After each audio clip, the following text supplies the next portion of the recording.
ஓம் சக்தி. ஜெய் கணேஷா, ஜெய் வராகி. அனைவருக்கும் என்னுடைய பக்தி கலந்த வணக்கத்தை தெரிவித்துக் கொள்வதில் மகிழ்ச்சி அடைகின்றேன்.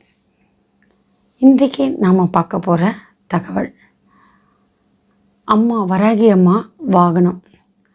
சமீப காலமாக எனக்கு ஒரு புகைப்படத்தை அனுப்புகிறாங்க.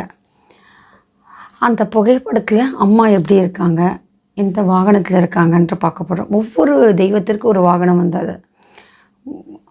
விநாயகருக்கு மூஷிக வாகன மோதகஸ்தான் சொல்கிறோம். சிவபெருமான ரிஷப வாகனன்னு சொல்கிறோம். விஷ்ணு பகவானை கருட வாகனன்னு சொல்கிறோம். அதே போல் முருகனை பச்சை மயில் பாலகனே சிவ பாலசுப்ரமணியனே வா அப்படின்னு தான் பாடுறோம். அதே போல் ஐயப்பனை எப்படி இருக்கும், புலி வாகனம்லாம் பார்க்குறோம். அதே மாதிரி ஒவ்வொரு தெய்வத்திற்கும் ஒவ்வொரு விலங்குகளை வாகனமாக சொல்கிற ஒரு வழக்கம் உண்டு. பைரவ நாய் வாகனத்தோடு பார்க்குறோம். அதே போல் பார்த்திங்க அப்படின்னா மகிஷாசுர மர்தினி வைஷ்ணவி அம்பாலெல்லாம் பார்த்திங்கன்னா சிங்க வாகனத்தில் நம்ம பார்க்குறோம். இது மாதிரி ஒவ்வொரு சமயத்தில் ஒவ்வொன்று இருக்கும். பெரிய திருப்பதி போன்ற பிரம்மோற்சவம் நடக்கின்ற கோயில்களெல்லாம் பார்த்தீங்க அப்படின்னா அந்த பிரம்மோற்சவ காலத்தில் தெய்வத்தை உற்சவரை ஒவ்வொரு வாகனத்தில் அவங்க கொண்டு செல்வாங்க. அதே போல் நவராத்திரி நேரத்துலையும் அம்பாலை ஒவ்வொரு வாகனத்தை சொல்லுவாங்க. அந்த மாதிரி அமைப்புடைய தன்மையை நம்ம கோயிலில் பார்க்குறோம். ஆனால் எந்த கோயிலிலையுமே அந்த உற்சவ காலத்தில் சொல்லப்படாத வாகனம் அதில் தான், அந்த மாதிரி வாகனத்தில் இந்த பெண் சக்தி கொண்ட தெய்வம் வருவாங்க. அது என்ன வாகனம் அப்படின்னு தான் பார்க்க போகிறோம். இந்த ஒரு நேரத்தில் உங்ககிட்ட சொல்ல கடமைப்பட்டிருக்கேன். நிறைய பேர் இந்த யூடியூப்பில் பார்க்குறீங்க, நிறைய கேள்விகளை பதிலளிக்கிறீங்க, கேட்டிருக்கீங்க. உங்களுக்கு உடனுக்குடன் பதில் சொல்ல முடியலன்ற ஒரு வேதனையில் இருக்கீங்க. உங்களோட கேள்விகளை நீங்கள் யூடியூப்லேயே பதிவு செய்யுங்க. உங்களுக்கான பதிலை நான் அடுத்த எபிசோட் கொடுக்கும் வரைக்கும் காத்துருங்க, கண்டிப்பாக கொடுப்பேன். அல்லது வாட்ஸ்அப் மூலமாகவும் நீங்கள் தொடர்பு கொள்ளலாம். இது வரைக்கும் சப்ஸ்கிரைப் செய்யாதவங்க இந்த ஸ்ரீ வராகி சோல் பியூரிட்டின்றதை சப்ஸ்கிரைப் பண்ணுங்கள், பெல் ஐக்கான் பட்டனை பண்ணுங்கள். உங்களுக்கான உடனடிய பதிவுகள் வரும். என்றைக்கும் உங்களுக்கு உதவி செய்ய காத்து கொண்டிருக்கிறேன். ஆனால் இது சொல்லிட்டேன்றதுக்காக என்ன பண்ணுறாங்க, காலையில் 6 மணிலேருந்து தொடர்ச்சியாக 12 மணி வரைக்கும் பேசிகிட்டே இருக்காங்க. உங்களுக்கு தெய்வீக சம்மந்தப்பட்ட பேசுவதற்கு நான் சளைப்பதில்லை. கண்டிப்பாக உங்களுக்கு தேவைன்னா பேசுவேன். ஆனால் அதை தவிர அதீத தீய சக்தியை பற்றி நீங்கள் சொல்லணும் அப்படின்னா எனக்குன்னு ஒரு காலம் வேணும். நான் பாட்டு சாப்பிட்டு கொண்டு இருக்கும்போதோ உங்கள் தொலைபேசி அழைப்பு வருவானாம். ஏன்னா என் குழந்தைகள் என்னோட படுத்து கொண்டு இருக்கலாம், அல்லது நான் சமையறையில் உணவு தயாரித்து கொண்டு இருக்கலாம், அல்லது கோயில் இருக்கலாம், இல்லாட்டி என்னிடத்தில் வேறு யாராவது நல்ல வாக்குக்காக வந்திருக்கலாம். அப்போ நீங்கள் தொலைபேசி அழைக்கும் போது உங்களுடைய அதிர்வலைகளை என்னால் ஏற்றுக்கொள்ள முடியாது. அப்போது அதோடைய கேள்வி என்னன்றது கேட்க தான் செய்வாங்க. ஏன்னா உங்கள் கேள்வி கேட்ட மாதிரி என்னை சுற்றி ஒரு சக்தி வளையத்தை போட்டு, உங்களை சுற்றி சக்தி வளையத்தை போட்டு தான் பேசுவேன். அப்போது உங்களுக்கு வேணும், எனக்கு தீர்வு வேணும்னு சொல்லும்போது நானும் நல்லா இருக்கணும், நீங்களும் நல்லா இருக்கும்போது பொறுமை அவசியம். நான் பொறுமை கடலிலும் பெரிதுன்னு சொல்லுவாங்க.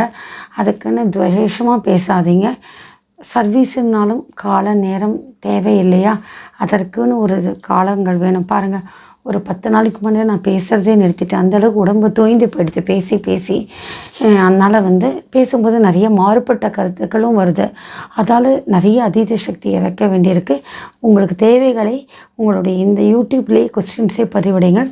ஒவ்வொரு எபிசோடில் நாங்கள் கொடுத்துட்டே வரேன்.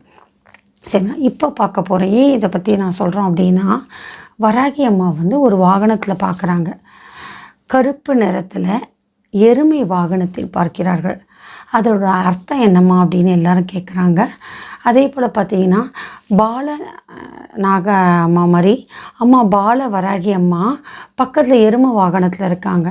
அப்போது வராகி அம்மா எருமை வாகனத்தில் வர்றதோடைய தாத்பரியம் என்ன? ஆனால் அந்த மாதிரி படங்கள் பார்க்கும்போது கருப்பு நிறத்தில் தான் அம்மா இருக்காங்க. இது உருவாக்கப்பட்டதா, கைவினை கலைஞர்களால் வரையப்பட்டதான்னு பார்க்குறாங்க. இதுக்கான பதில் எனக்கு ஒரு 4-5 வருஷத்துக்கு முன்னாடியே கிடச்சிது.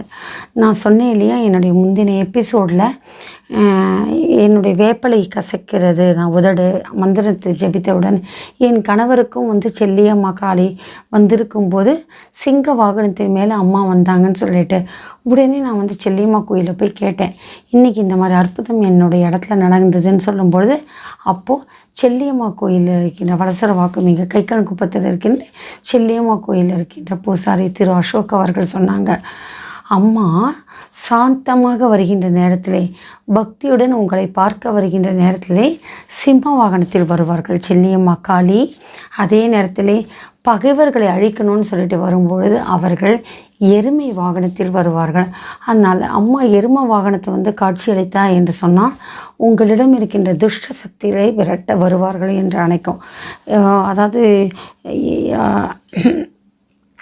எந்த ஒரு தெய்வங்கள், எந்த ஒரு காலபுருஷன் அந்த நேரத்தில் உங்களுக்கு வருவாங்கன்னு தெரியும். அதற்கான கண்டங்கள் இருக்கும்போது நம்மளை காப்பாற்ற வரும்போது அம்மா அந்த ரூபத்தில் தான் வருவாங்க. எதிர்மறையான அதீத எதிர்மறைகள் இருக்கும்போது, அதீத எதிர்ப்பறைகள், எதிர்ப்பு சக்திகள் நம்மளை சுற்றி நிறைந்திருக்கும் போது அம்மா எப்படி வருவாங்க? எருமை வாகனத்தில் வருவாங்க.